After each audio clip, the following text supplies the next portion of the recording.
सब देवताओं ने जाकर के महादेव से प्रार्थना करी। बोले महाराज, पार्वती ने बहुत तपस्या की आपकी प्राप्ति के लिए, अब कृपा करके हमारे नेत्रों को आप आनंद प्रदान कर दो। इन नेत्रों के सामने विवाह आपका देखने का हमारा बहुत मन है। ब्रह्मा आदि देवताओं के विवाह के प्रस्ताव को सुनकर के महाराज महादेव जी ने सर हिलाया। बोले ठीक है। तभी सप्तऋषि जिनको परीक्षा लेने के लिए भेजा था, उन्होंने आकर के महादेव को बताया। बोले महाराज, हम परीक्षा लेकर के आए हैं और आपकी जो होने वाली कन्या है वो सकुशल है। अब हम जाकर के हिमालय महाराज को आपका थोड़ा यश सुना दें। सप्तऋषि गए हिमालय महाराज के पास, जाकर के उन्होंने कहा आपकी पुत्री जिनके लिए तप कर रही है वो साक्षात महादेव हैं और महादेव बारात लेकर के आएंगे। आप अपने पूरे नगर की तैयारियां करो, सुंदर बनाओ, देवी देवता सब पधारेंगे। महाराज, पार्वती जी का तप पूर्ण हुआ है, सभी देवताओं को निमंत्रित कर दिया। ब्रह्मा जी ने बोले सब लोग चलो, महादेव बारात लेकर के जाएंगे। शंकर जी की बारात की तैयारी हो रही है। लगे सवारन सकल सुर, वाहन विविध विमान, होई सगुन मंगल सुभद, करहि अप्सरा गान। अप्सराएं गान करने लगी, डुमडुमियां बजने लगी, सहनाइयां बजने लगी, मंगल वाद्य बजने लगे। देवताओं ने अपने अपने वाहन सजा लिए, सब तैयारी करने लगे। बोले महाराज सब चलो, महादेव की बारात जाएगी। भगवान विष्णु पधारे। एक तो पहले से ही इतने सुंदर और बारात में जाने के लिए और सुंदर बनकर के आए। शंख चक्र गदा पद्म लेकर के भगवान नारायण आए। आहा, देख करके सब बलैया लेने लगे, कितने सुंदर। ब्रह्मा जी चतुर्मुख, चारों का श्रृंगार करके आए और सुंदर। इंद्र भी आए, सब देवी देवता सब पधारे। लेकिन तभी सबने पूछा, बोले कि दुल्हा राजा कहाँ हैं? बोले अब भी शमशान में ही बैठे हैं। कुछ नहीं महाराज, बागंबर लपेटे, हाथ की तकिया लगाए पौड़े हुए हैं दुल्हा महाराज। भगवान विष्णु ने जाकर के कहा, बोले आज आपका ब्याह होना है, नेक सज सवर लो, हैं थोड़े स्नान ध्यान करके नेक शुद्ध है जाओ, बढ़िया सी कोई अचकन पहन लो, सेहरा पहन लो, सिर पर पाग वाग पहन के नेक तैयार है कि चलो ब्याह होना है आपका। इतने में ही शिव गण आ गए सारे और भगवान से आगे बोले देखो भगवान, हमको बहुत दिन बाद ये अवसर मिला, हम महादेव के विवाह में जाएंगे। श्रृंगार आप सब लोग दूर हट जाओ, आप लोग अपने तरीके का आज श्रृंगार हम करेंगे महादेव का। महादेव तो बोले भंडारी, बोले भैया जा को रुचि लग रही हो वही कर लो।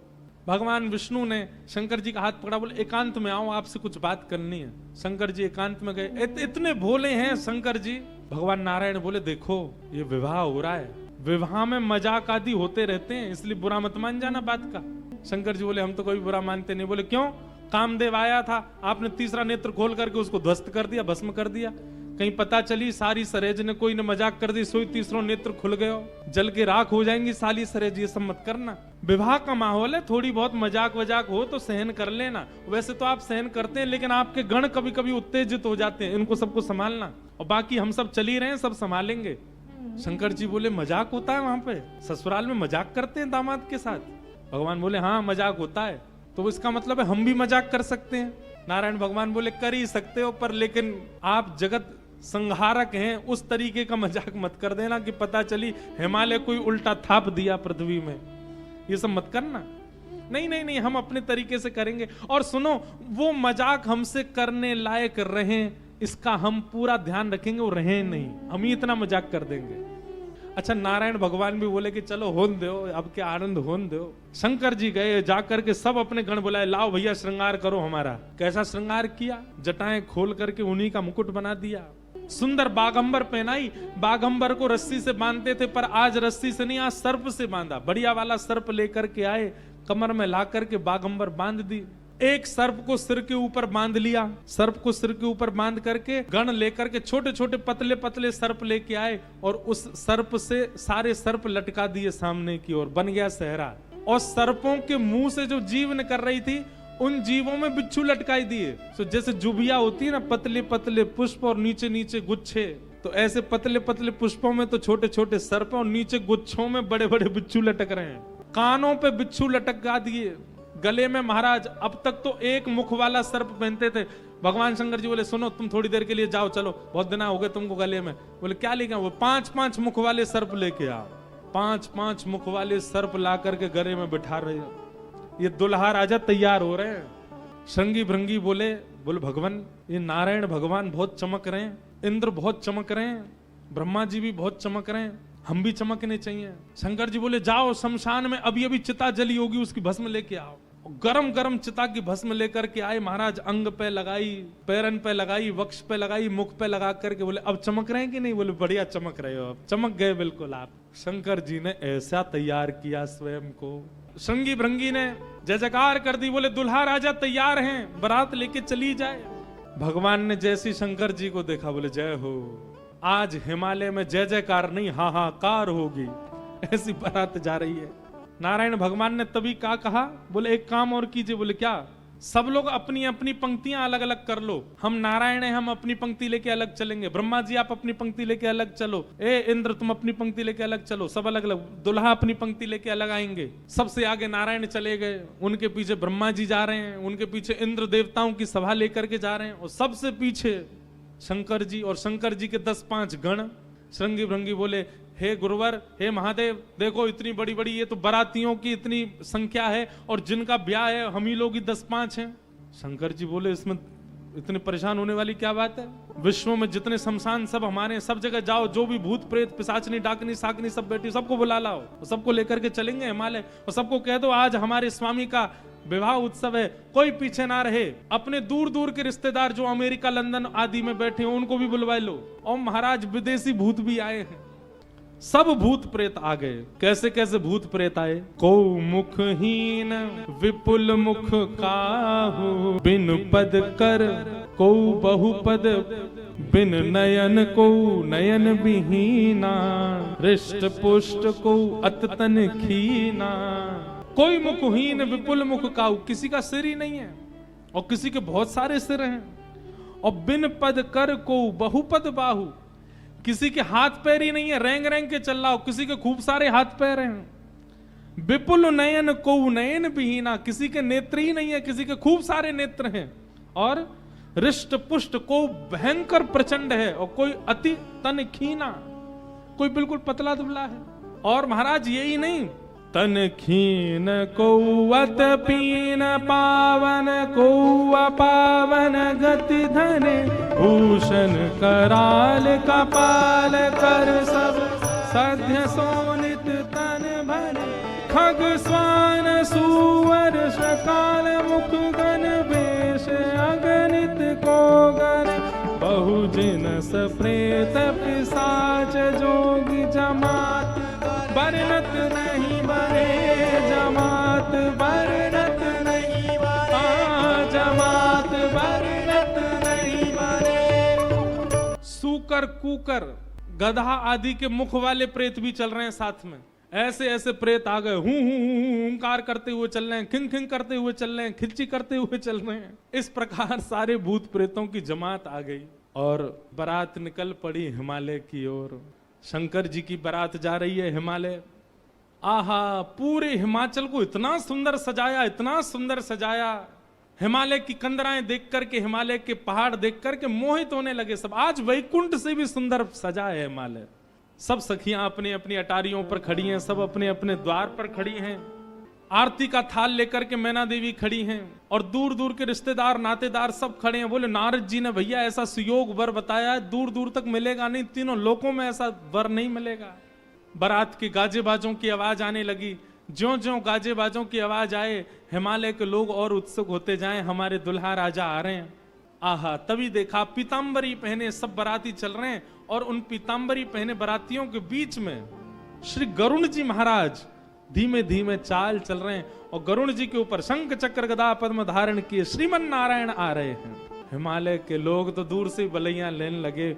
मैना देवी से जाके कहने लगे, हे मैना देवी धन्य भाग, पार्वती जी जैसी हैं वैसी सुंदर दुल्हा आ रहे हैं। मैना देवी के बगल में नारद जी खड़े थे। मैना देवी बोली, मैं किस मुंह से आपका धन्यवाद करूं? आपने मेरी पुत्री के लिए ऐसे सुयोग वर ढूंढे। नारद जी बोले, नहीं नहीं, ये तो उनके मिलने जुलने वाले हैं, ये दुल्हा नहीं है। ये तो दुल्हा से ऐसी उनकी मित्रता है, प्रेम मानने वाले हैं। मैना देवी सोचने लगी, जिनके मित्र इतने सुंदर, मिलने जुलने वाले इतने सुधरे हुए, इतने स्वच्छ, इतने सुंदर, दुल्हा तो जाने कैसे ही होंगे। नारायण भगवान आए, माल्यार्पण किया, सब लोग आओ महाराज। पूरी हिमालय नगरी तो नारायण को देख न्यौछावर हो गई और फिर हवा की तरह बात फैल गई, ये तो दुल्हा के मित्र हैं। दुल्हा तो भी पीछे आ रहे हैं। उनके पीछे आए चतुरानन ब्रह्मा जी, 4 मुख वाले सुंदर। नारद जी ने बताया ही था कि आपके जो होने वाले दामाद हैं पंचवक्रम, 5 मुख हैं उनके। तो 4 मुख देख करके मैना देवी बोली 5वां मुख ऊपर होगा, दिख नहीं रहा है, यही है। बोलो मैं किस मुख से आपका धन्यवाद करूं, आप यही है ना, पंचवक्र है ना, इनके पंचमुख होंगे, 5वां ऊपर होगा। वो नहीं नहीं नहीं, ये तो चतुर्मुख है, ये तो ब्रह्मा जी हैं, ये भी दुल्हा नहीं है। तीसरे आए इंद्र, इंद्र जैसे ही पधारे।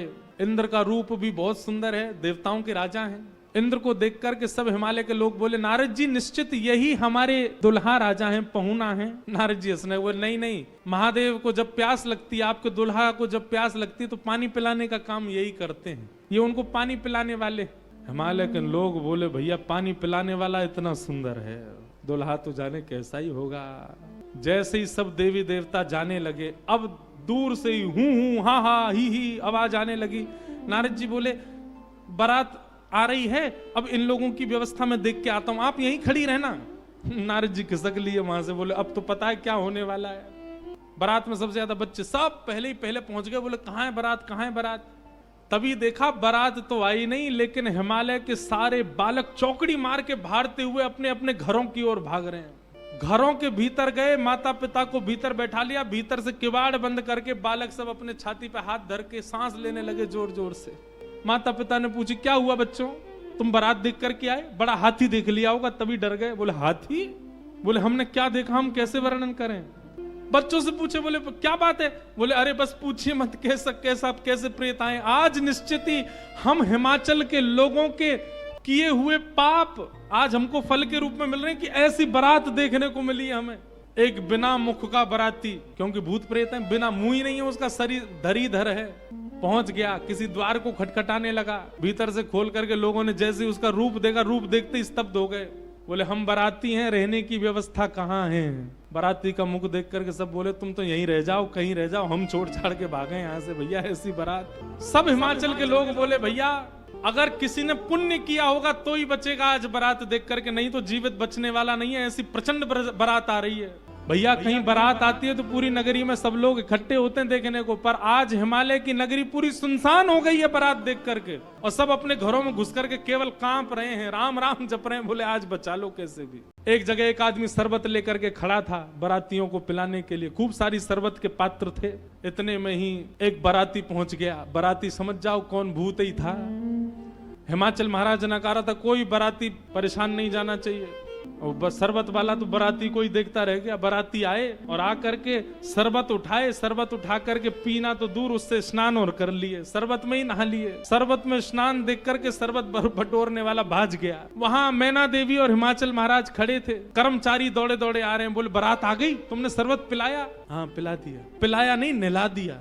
अच्छा अब चलो ये पकौड़े मंगौड़े बने, ये ले जाओ, रास्ता में सबको पवाओ, किसी और को भेज दीजिए, सेवा का सौभाग्य किसी और को भी दे दीजिए, मुझे प्राण बहुत प्यारे, इकलौता हूं अपने माता पिता का। ऐसी बारात। महादेव नंदी पर सीधे नहीं बैठे, उल्टे बैठे हैं। क्यों? नारायण भगवान कह के गए थे कि मजाक होता है, बोले हम ही प्रारंभ कर दें मजाक। उल्टे बैठ करके गए नंदी पर, और श्रृंगी भृंगी से कह रहे हैं अरे इंद्र की जमात, नारायण की जमात, ब्रह्मा की जमात से कम तो नहीं लग रहे। बोले कि महाराज अपनी जमात से आगे कोई नहीं है, सबरी जमात फीकी पड़ गई हमारी जमात के आगे। ऐसे ऐसे भूत प्रेत, ऐसे ऐसे बाराती तो किसी बारात में नहीं गए होंगे, आप चिंता मत करो। महादेव बड़े प्रसन्न है। बोले बहुत बढ़िया, कोई कमी नहीं छूटने पाए, करो बढ़िया व्यवस्था। शिव जी की बारात आ रही है महाराज। मैना देवी हाथ में थाल लेकर के खड़ी हैं। भूत प्रेत पिशाच डाकनी साकनी ये सब तो नगर में ही व्यस्त हैं। नगर में ही जितने लोग थाल ले लेकर के खड़े थे वो उनसे तो ले ही लिया, अब नगर में घरों में घुस घुस करके उनके घर की सामग्री निकाल निकाल के पा रहे हैं। बाराती आए हैं श्रृंगी भृंगी के साथ में, नंदी पर सवार होकर के महादेव जैसे ही मुख्य द्वार पर पहुंचे। नंदी विशाल, यहाँ के नंदी देखे आपने महादेव के सामने कैसे विशाल नंदी, नंदी नंदी दिख रहे हैं, अभी दुल्हा तो दिख ही नहीं रहा। नंदी इतने सुंदर। नंदी का पूजन किया, पूजन करके महाराज मैना देवी बोली दुल्हा कहाँ है? नंदी के ऊपर बैठे। किनारे आकर के देखा तो उल्टे बैठे, मुख तो दिख ही नहीं रहा है, पीछे का अंग दिख रहा है। मैना देवी बोली श्रृंगी भृंगी से, बोले दुल्हा राजा को कहो घूम जाएं, उल्टे काय को बैठे। श्रृंगी भृंगी बोले ये देव नहीं है, महादेव हैं, ये नहीं घूमेंगे, ये जैसे बैठे वैसे रहेंगे। बोले तो फिर तिलक पूजन कैसे होगा? बोले नंदी घूमेगा। नंदी उल्टा जब हुआ तब महादेव बैठे हैं और सबरे काम खराब करवाने वाले श्रृंगी भृंगी हैं। आप नीचे मत उतरना, आप दुल्हा हैं। सासू जी ऊपर आएंगी तिलक करने। शंकर जी भी बिल्कुल भोले भाले, जैसे बता दो वैसे कर रहे हैं। भगवान नारायण वैसे तो बड़े प्रिय हैं, पर वो भी दूर खड़े खड़े उनको भी आनंद आ रहा है। बोल बढ़िया है, ऐसी भी बारात एक होनी चाहिए तो जीवन भर याद रहे सबको। मैना देवी बोली, नारद जी ने बताए निश्चित ही श्रेष्ठ ही होंगे। दुनिया के लोग तो पुष्प के श्रृंगार, इनने सर्प के किए। सुंदरता ज्यादा है हमारे दामाद की, इसलिए सर्प से ढक रखे, नजर नहीं लगे। श्रृंगी भृंगी से कही, नेक तो कहो दुल्हा मुखमंडल दिखाएं। महाराज सर्प की लड़ों को हटा करके जैसे ही महादेव ने अपना मुख दिखाया, प्रचंड रूप महादेव का देख करके पूरे मुख पर भस्म लगी हुई थी। महादेव के भस्म लगी है, भस्म के ऊपर ही काजल लगे हैं, भस्म के ऊपर ही पान चबा रखा, मुख से महाराज लाल लाल लर निकल रही हैं। ऐसे विचित्र महादेव को देख करके मैना देवी तो वही मूर्छित होकर के गिर गई, हाथ से थाली वाली गिर गई, चीख मार करके जितनी सखियां थी सब भागी वहां से।